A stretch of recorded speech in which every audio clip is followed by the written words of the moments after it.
thanks heaps, dude, for joining me on the call. It's been an awesome 8 weeks working with you, dude. It was sick having you in the calls. I think we had some massive like breakthroughs, especially with pricing. I think that was one of the biggest ones in the earliest days. But we also dug into content, dug into transformation, dug into so many things. Please, if you can, share with us what your experience was and also what was your motivation for joining the mastermind? Oh, great question, man. I guess my motivation is just to seek what you had to offer. I'm always kind of open-minded when it comes to these things. So when you reached out and you're like, listen, this is what I'm doing, I'm just like, oh, there's definitely areas I can kind of improve. And it wasn't like what I was doing wasn't working, but I'm always looking like for other ways to kind of, you know, look at what other ideas that might be out there. And then, yeah, man, then I was like, you know what, I'll sign up to it. And then thank God I did because there was heaps of useful stuff that I got out of the course. Yeah, amazing. Yeah. And share with us like one of the main one that was for you. What was the main one? Definitely say ads was a huge one as well, and we just talked about pricing. I think that was it. You know what I mean? Just being able to kind of systemize that a lot better. So I think for me, it was more like I had a system in place, and I just wanted to see what gaps like was in my system. So like just like having that's why the online course that you had was really good, just to go through that videos, and I essentially just used everything as like a checklist. I'd Yeah, go through your awesome. videos and be like, oh, okay, cool. So that's good there. Okay, cool. So my client niche, I got that. You know what I mean? Oh, with the ads, there's a gap here. Or this is how I do it because I had like entry level knowledge when it came to the ads. To be honest with you, and just going through your course allowed me to kind of understand, okay, what a CTR is, the click through rate. You know what I mean? Like one thing that influences the click through rate is definitely your hook. So learning to stuff like that. Frequency was a huge one. Like the frequency of the ads. Okay, once people have seen it too many times, it's probably time to change. So just picking up on like little things like that too. I think that was really useful for me. Yeah, awesome. Prior to jumping into the mastermind, how long were you running ads for? Because you had a pretty good funnel going. Like you were getting followers in. The aim of the game was sell by chat, get them over the line, and that was working. That's already working for you. So I would say like to be honest, I've been running the one ad, that one that I told you about for like a year and a bit. And I kept running it because it kept just bringing in customers. You know what I mean? yeah, Like yeah, yeah, yeah, people were still clicking through at CTR was still like 3%. So like people were yeah, still seeing it crazy. come through. So I had a system in place for like a year where but I kind of just built it as I go, man. Like I was like, okay, cool. So once people follow, I wanted to establish like the initial contact with them so I can see from the point of like initial contact to when I would convert them. Let's just say a client Leo who I just signed, like I think point of contact was like in May or Yeah, something. I wow. said, hey man, like this is like welcome to the page, yada yada yada, and it was only in November that he became a client. So I was looking at things like that. I'm like, okay, cool. So how do I nurture him? And obviously, like when we talked about content, that was pretty powerful. Like you Yep. carousels and like, okay, cool. So this is the way I could nurture him. So I kind of began to understand that, like, running ads like for a year and just having you like touch up on little things gives me an idea of how long it actually takes to like get a client. It takes longer than what we think now. You know what I mean? Like that was in May and he signed it like end of November. So how much content and stuff would he have had to see before he became a client? And this is somebody who's already pretty competent in the gym. You know what I mean? Yeah, Yeah, that's pretty interesting. Yeah. 100%. Yeah, and I think most people starting out, they tend to think two things. I think it's both ways. One is they think some people think it's way easier than it is, and so Yeah, they yeah. don't do nearly enough work. But then it still goes to show like you didn't have like a high level knowledge of ads. You were running just the one ad for one Entry year level knowledge, I call it entry level knowledge. and it still works. So it's Yeah. like there's this like fine line between us. Like you don't need to know that much to make it work for you. In the same time, though, it's like you can't be too lazy either. Yeah. Like there is still a decent amount of Do you work that needs feel to go like into it. do you feel like entry level, like you can try out more things, but once you start spending, like let's just say like a lot of money on ads, that's when your knowledge really needs to be doubled down because yep, there's the cost is higher. So like if I'm only spending like $5 to like $10, it gives me room to kind of trial different things and see what works, and you know what I mean. And that's where I kind of build my consistency in my systems with. I'm like, okay, cool. So I'm spending like $10 will get me this follower, this follower, this. I have to nurture them for a little bit and then convert them as well. Yeah. Yeah, look, I think without turning this into a coaching call, Yeah, You, yeah, sorry. because that's so easy. But I think, like it goes to show, like with what you did, even at a low budget, like one ad can work. But typically, spending more is actually going to be easier because you get to also test way more creative and see what's going to work and what's not going to work. You get to Yeah. step out into a broader audience to also see who clicks and who doesn't, who comes across, who doesn't come across. And so, this is where probably the mastermind is the most helpful, like in cases Mm, and questions like that, where it's mm. you save a lot of money probably just by not making those little errors, like Yeah, that's what it's I true. think people don't really understand when they join a mentorship or a mastermind is like you save money, probably more money than you Yeah, lose you make less investing. mistakes and just being able to like ask questions and see like if there's a better way. Because like I was saying, there's always a better way, and that's why I was open to like, hey, let's see what I can learn here and implement into my own business.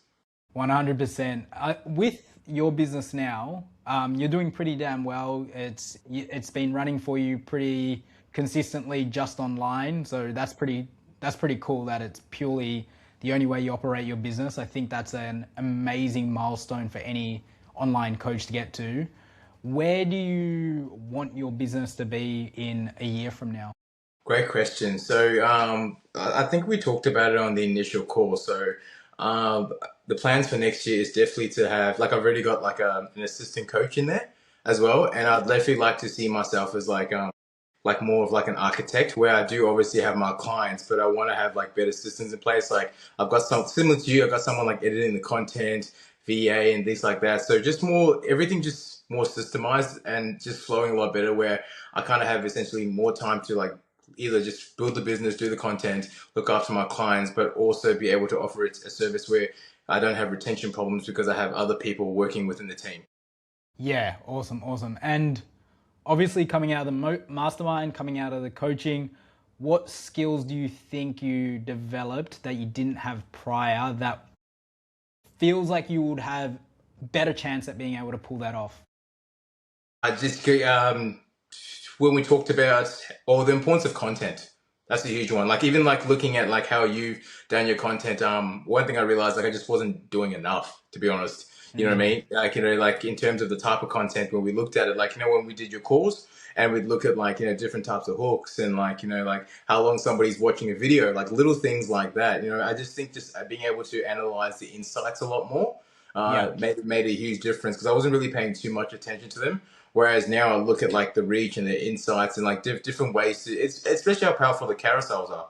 You know what I mean? yeah, They're yeah, very yeah. powerful. So I think I didn't really have like a solid understanding of that. So if I can just niche down on that a lot more, I think like I'll say there'll be more of a predictable lead flow as well. Like you said as well with yourself, like the carousel is bringing, you have to just turn the leads off yourself. You know what I mean? I think you said that, yeah, because you have a lot of them coming in. So if I can have more of an influx by just optimizing like the insights better, just refining things down that end, I think that's where I can really kind of take the next step in the business. Yeah, amazing, amazing. I was going to say in the early days as well, I think one of the biggest things we changed for you is the way you tracked that marketing as well, Yeah, because I remember you sending through your KPI spreadsheet, and we saw yeah, how limited it was yeah, from a point of view as to understanding the direct source of your lead flow. Like you obviously had clear sales and close rate, like you're tracking the sales process, which was awesome. But as far as like Instagram and reach goes, that was limited, right? In your yes. tracking. Yeah, Yeah. and I think your tracking sheet was a game changer. You know what I mean? It just I guess it just gave me like put more of the variables in there, so it just gave me like a better way to kind of essentially make my judgments within the business and what adjustments to actually make. Yeah. And does that feel like you have a lot more control now within the business? 100%. Yeah, too easy. Well, I also see that that was like part of the limiting factor of like what I wasn't doing. Yeah. Almost like you didn't know what the next decision is to prioritize because it's like you don't have the data there to Yeah, it's inform true. that decision. Mm. Yeah. Yeah. Cool. Right now, how many clients do you have? Looking at 50 to 55. Amazing, man. That's sick. That's insane. Yeah. And so I think going on now 9 weeks ago, pretty much, we increased what one of I your think we're on offers like by a 30. hundred dollars a month. Yeah, yeah. So, what we did was we dropped the. I think we had a fortnightly rate as well that Yep. we changed a little bit. We increased the rate on that as well because you said I forgot what we said, man. I think that because it was like I wasn't. We had a base model which we said not to really focus on, and then we said we'd focus on like the mid ticket and the premium. So we increased our mid ticket. You know what I mean? And we said like, listen, if a lot of people are buying that one, how about we upsell that one a lot more, which has been really good. You know what I mean? Yeah, Because yeah, they yeah. only either, and the thing is like the mid ticket, it actually seems were a bit more expensive than the premium. So if they go for the premium, essentially, they're like, well, if I have them every week, it's going to end up being a little bit cheaper. But if I go fortnightly, it's going to be more expensive. You know what I mean? Yeah, So I can yeah. actually push a lot more people towards the premium. But like I said, I still sell a lot of the mid ticket service, which is good. And I think from memory, we jumped it by $100 a month, which was it was $300. We jumped it to $400, Yes. and no one really blinked an eyelid. Like your close rate stayed the same, which meant you got like this straight up $100 extra profit, 33% jump in how much people are paying you, and pretty much you're now getting like one third more money for no additional work, right? Yeah, yeah. I think like yeah, it was just like I said, you just looked at the system as like when you're stuck in the system yourself, it's a bit different when somebody has like an external view on it and say, For how about sure. we kind of change this? And like you're saying, like the close rate ever since we started was has been good. You know what I mean? It's just more like just getting the lead flow because once I get somebody over the phone, they were happy to invest in like the mid ticket or the premium service, which has been good. Yeah. Yeah, and I think something that a lot of people don't speak about, especially when you have a mentor, or sorry, especially when you haven't had a mentor before, is the power of somebody giving you the confidence to make the decision. Yeah. I think, you can probably attest to this as well, is that you could do that. Like that's always an option for everybody to just increase their price, but you don't do it out of fear that, you know, clients don't close. And Yeah. then someone comes along and tells you to just do it and they give you the belief that it's possible. Or, you had the insight into our business as to how much we charge. And then all of a sudden you've got more faith that I you think like can. one thing a mentor does is just like even for yourself, what I was able to really figure out is just like it just gives you clarity. You know what I mean? Yeah. Like if you're like not sure about making decisions, you can ask for someone, and that's what I would do moving forward. Is actually just like the one to one, like sitting down with an idea and say, hey, this is what I want to do. You know what I mean? Like, what's your thoughts on that? Because obviously you have like the experience, and you guys are in this position, so you guys have like a path of like how things should be done. So it kind of gives me more clarity. Like, okay, cool. So if I do this is most likely the outcome rather than being hesitant to take that Yeah. risk. Like, oh, I'm not too sure. Like, oh, okay, like putting more money into ads, or I don't know about that. You know what I mean? Or or what data points should I be tracking? Like we talked about with this spreadsheet. Like maybe those data points aren't important. I'm like, well, if they're tracking it and they've got this many customers, I think those data points are actually, yeah, pretty important. Yeah. Awesome. I think decision making is a massive one for many coaches. I think it Mm. slows down a lot of coaches. I think, I remember back you sharing your landing page with me as well. And we went through that and we went through the funnel as well. And I think even that sped up your decisions to changing little things there within the form and the questions on the Yeah, form, right? And I think a lot of people can, because things are working, they don't even go into the details of like how can we fix things on like a 1%, 2% yeah, level. that's so true. Yeah, And I think that's also the power of maybe having a mentor, having a coach. At least it was even my experience when I had my mentor as well, is that they just bring things forward that you're not addressing or you don't think are that important. Or they I bring it agree to with your that awareness. 100%. It's like interesting because when you're at a struggling point, let's just say you're way more alert, and then you get to a point where you get busy, and then you can kind of like slack off a bit, and you just think like the 1%ers don't kind of matter. Oh, that's okay, I can get away with that. So I think the mental kind of helps you, even if you're on the struggling point, get out of there, but also like keep your foot on the gas when you For are getting sure. busy. Yeah. So when you do get there, like listen, the 1%ers is like going to be the difference, and that's what it matters towards the end. I think so. I think at the like you said at the initial start, like ads, like you can just literally just run anything and then it'll work. Like entry level knowledge, you know what I mean? But like once you want to get to like towards the top end, it's about like the efficiency of the ads. Like you mentioned, like the 1% is like your CTR, like your frequency and all this other stuff, like optimizing those little things, you know what I mean, to make even more growth. Yeah, awesome. I agree 100%. I think most people don't realize that you're still in competition with other businesses. Yeah. And the minute your revenue starts increasing or you start doing this certain level of work, you start to now enter into a different game of entrepreneurs that you're up against. Yeah. Yeah. And these guys are maybe doing, twice, three times, four times as much as you Yeah. on spend on ads, on Yeah. Instagram, on email marketing, YouTube, like they're everywhere, you know what I mean? And It's so so, true. Like you're posting like once a day. They got like three, four posts a day or something. They're on the Joe Rogan frequency. yeah, exactly. And I think that's also where you do need a mentor, you need a coach because they pull you into that level of speed and intensity. Yeah, yeah, it's I true. think that's huge. Like you're someone who's an extremely disciplined person inside the gym, inside your business as well. You're someone who doesn't really make excuses for doing the work or, spending the ads. It's like you take full accountability if something did or did not get done, which I think is one of the most powerful entrepreneurial traits. I Yeah. think, yeah, like observing your journey and your experience throughout the mastermind, it was definitely one of you just needed someone to pull you into a different sphere of working, a different, pulling you up to that level of like, just go harder, dude. You can.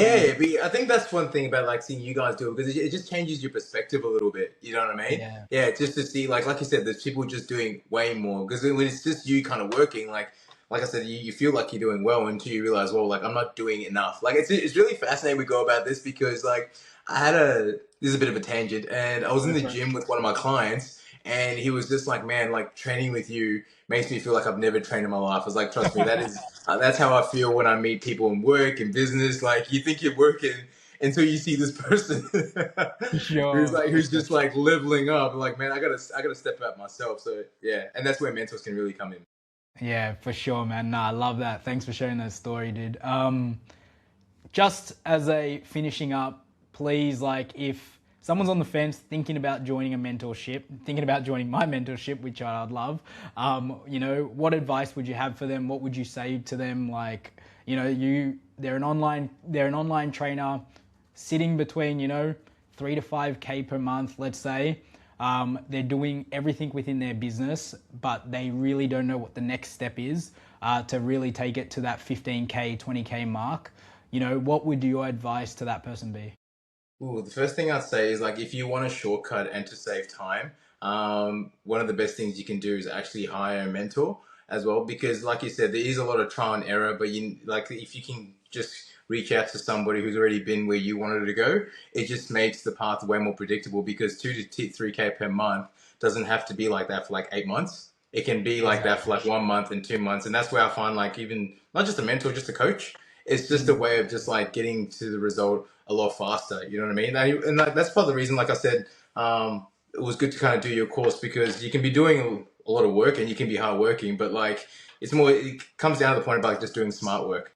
Like, for like how, sure. and I think having somebody out there who can look at you and say, hey, like you're working pretty hard or you're putting a lot of effort in, but how about you direct that in the right direction so you can actually continue to move forward? Because that's when a lot of people kind of burn out, I've realized, not just with like training, but like with business itself. It's just like they do a lot of stuff, but like the stuff is like, are they doing the right stuff? That's the question. Yep. Yep. 100%. Thanks heaps for sharing that, man. Thanks for being a part of the mastermind, bringing so much value, asking absolutely amazing questions. I definitely think you helped me learn as much as I helped you learn as well. So thank you heaps, dude. I appreciate it. Let's fucking crush it in 2026, eh?